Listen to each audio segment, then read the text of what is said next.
Colombia के राष्ट्रपति Gustavo petro का बड़ा बयान आ गया। इस बीच मछुआरों को डराने के लिए युद्धपोत भेजे जा रहे हैं। देखिए, अब कोलंबिया रिएक्ट कर रहा है। तेल समृद्ध देश पर दबाव बनाने का आरोप लगाया जा रहा है। तेल के लिए पड़ोसियों को धमकाया जा रहा है, ये पेट्रो का कहना है। और अमेरिका पर इल्जाम लगाया, बिना किसी देश का नाम लिए यह आरोप लगाया है पेट्रो की ओर से। तो खतरा तो अब कोलंबिया को भी साफ नजर आ रहा है। वेनेजुएला पर चीन और अमेरिका में बढ़ सकती है तकरार। वेनेजुएला में चीन का बड़ा तेल निवेश है, जिसका जिक्र भी मनीष कर रहे थे। डिटेल में उन्होंने बताया आपको। वेनेजुएला से चीन को 55 से 80% तेल निर्यात होता है। चीन वेनेजुएला के बीच ऑयल फॉर लोन डील है। रूस का भी वेनेजुएला में अरबों डॉलर का संभावित निवेश है, जिस पर अब सीधे तौर पर खतरा मंडरा रहा है।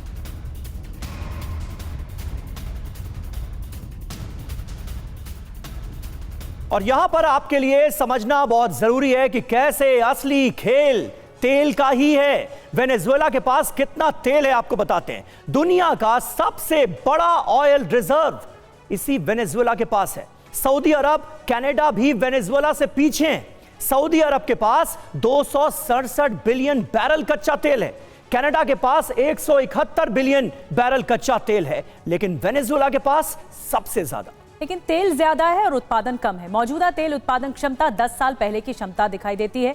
प्रतिदिन 8.6 लाख बैरल, जो कि 25 लाख बैरल तक जाता है। दुनिया की कुल तेल खपत का, कुल तेल डिमांड का 1% से भी कम है। तो पूरा खेल दरअसल ये जो नेक्सस है वो तेल का है, और इसकी आड़ में ही ये सब कुछ हो रहा है। हमले भी हो रहे हैं, कब्जा भी हो रहा है, और गिरफ्त में भी ले लिया गया है मादुरो को। उनकी पत्नी को अब अपहरण अब करके लाया गया है। अब ट्रायल चलाया जाएगा।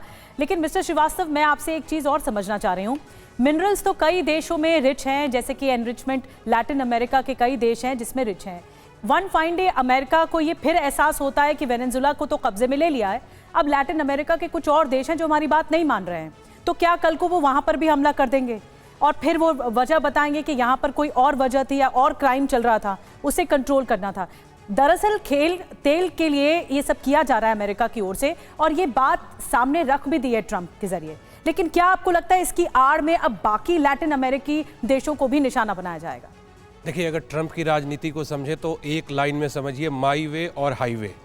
उनका सीधे ये कहना है कि हमारी लाइन जो हमने खींची है आप उसके अंदर आइए, नहीं तो हम आपके यहाँ अपनी सत्ता स्थापित करेंगे, जो उन्होंने शुरू कर दिया है वेनेजुएला से। अब बात आती है कि जो इकोनॉमिक रिसोर्स है, इकोनॉमिक रिसोर्स के जो नेचुरल रिसोर्स हैं बेसिकली, वहाँ पर जो अन्य देश हैं वहाँ पर भी तो ऐसी बात चली रही है ना कि वहाँ पे प्रशासन ठीक से नहीं चल रहा है, वहाँ पर नार्को टेररिज्म की बात हो रही है, वहाँ से जो प्रवासी हैं, माइग्रेंट्स हैं, वो आ रहे हैं अमेरिका में, जो अमेरिका को अस्थिर कर रहे हैं, चाहे वो मैक्सिको का हो या दूसरे देशों से। जो कोलंबिया के राष्ट्रपति को सुना आपने, कितने डरे हुए महसूस कर रहे हैं, अमेरिका का नाम भी नहीं ले रहे हैं, बता भी रहे हैं कि खतरा कितना बढ़ता जा रहा है। और जहां तक ड्रग कार्टेल का सवाल है, इस वेनेजुएला से ज्यादा तो कोलंबिया से ड्रग जाता है अमेरिका। बिल्कुल, तो कोलंबिया अगला टारगेट कोलंबिया है। हाँ। अगला टारगेट कोलंबिया है, और कोलंबिया के राष्ट्रपति अगर डरे हुए हैं तो ये दिखाता है कि पूरी लैटिन अमेरिकन जो कंट्रीज हैं, जो उनके ग्रुप हैं, वो इतने मजबूत नहीं है। वो बस बयानों के वीर रहे। हाँ। वो इतने मजबूत नहीं है कि वो अमेरिका एकजुट होकर के अमेरिका की तानाशाही को या अमेरिका को कंट्रोल कर सके। जहां तक रूस और चीन की बात यहाँ आ रही थी, तो रूस और चीन भी बस बयान देंगे और सुरक्षा परिषद में जाएंगे, सुरक्षा परिषद में बातें करेंगे। उससे क्या निकल करके आता है? आज वेनेजुएला के राष्ट्रपति और उनकी पत्नी उनके कब्जे में है, अब उन पर कार्रवाई होगी। बात यही है कि अब विश्व के अन्य देशों को एक अल्टरनेट की तरफ बढ़ना पड़ेगा, जहां पर वो अमेरिकी तानाशाही। ये एनार्की है अमेरिका की, जो अपनी चला रहा है हर देश के साथ, हर मुल्क के साथ। कोई इसकी बात नहीं मान रहा, वो उस पर कब्जा कर लेगा।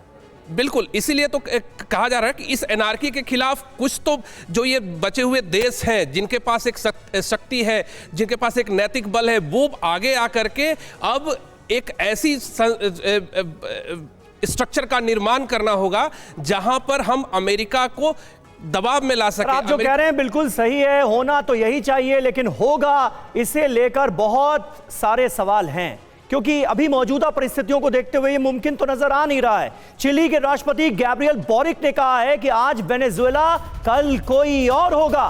मादुरो की गिरफ्तारी के बाद यह बयान सामने आया है। तो देखिए तमाम जो देश हैं वो किस तरह से अमेरिकन एक्शन को कटघरे में खड़ा करने की कोशिश कर रहे हैं। चिली के राष्ट्रपति गैब्रियल ने कहा है कि आज वेनेजुएला है, कल कोई और होगा, यानी दुनिया को चेताते नजर आ रहे हैं वो इस अमेरिकी ऑपरेशन के बाद।